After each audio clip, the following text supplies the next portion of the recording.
actual textural work on this is now completed, and I'm going to now start working into the painting. Well, there's my photo and my standard tub of Stay Wet palette, which I just made myself, obviously, and the colours that I need to use. I'm going to be using a couple of brushes, a couple of filberts and one round, and on which we'll get to paint this. I'll show you how it's done. Now, I'm not sure what brushes I'm going to use yet, but I'm going to start off with just a little filbert here, about ½ inch, and let's decide where we're going to start.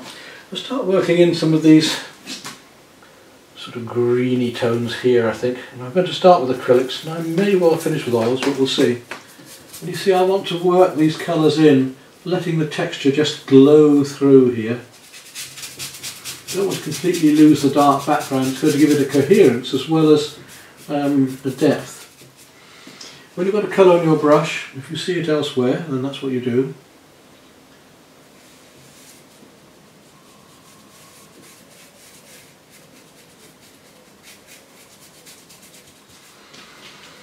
Lovely way to work, it's good fun. For heaven's sakes, that's what art's got to be about, hasn't it? Not just a miserable something to accomplish. So it comes down there, into here. Lovely blue tones coming down there. A little bit more blue into that.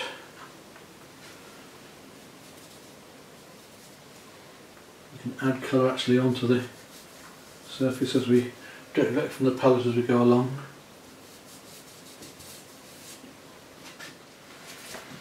Now, I haven't got to stick to my picture exactly. All I'm doing is using this as a reference, really. It's just a resource.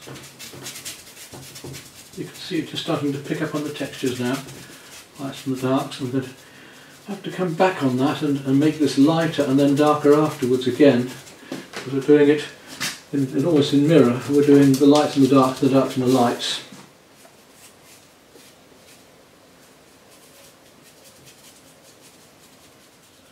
I'm going to have to come back and work into this and make the darks come over the top again later. At the moment I just want to get right in there with these colours to fill in between the textures, because I'm going to, as I say, bring those textures out later. So again, we're going to come back and put some more darks back over this, so let's not worry about losing the texture at the moment, because I'm going to come back and put more texture in. I've got lots of different variations of this colour to do as I come through yet. It doesn't seem to be one pink or one blue, it's a mixture of colours. Right, I'm going to stop talking now for the moment and just carry on with all the painting at high speed, because you've got the basics. You see the way I'm pushing in, and at the moment I'm pushing the white, the lighter colour right into the textures here, and I'm going to come back over those textures later with the darks, in the same way as I can just lay light over the top like that, look. So, you know, we can go backwards and forwards with it. It's not just going to be one quick bit of painting. I've got to gradually work it all up.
hardly see them, but when we're looking around a painting like this, it can be fun to pick up on these later. I've got these oranges and bits and bobs, it's a little bit more orange, just flickering onto some of the tips of these bits of weed. Maybe too much, so taking back a bit. I'd say we're about there for that painting. I don't need to do too much more. It's a nice enigmatic piece. Just going to go over with my darks a little more again. Just going to go back and just touch up some of these. One or two of these darks which have got lost again. There we are, let's leave that there for the moment. Never think about it. Where on earth I'm going to sign it, I don't know. I'll have to look at that next. Probably over here on the left in that smooth bit there, I think. Let's have a close look at the textures now.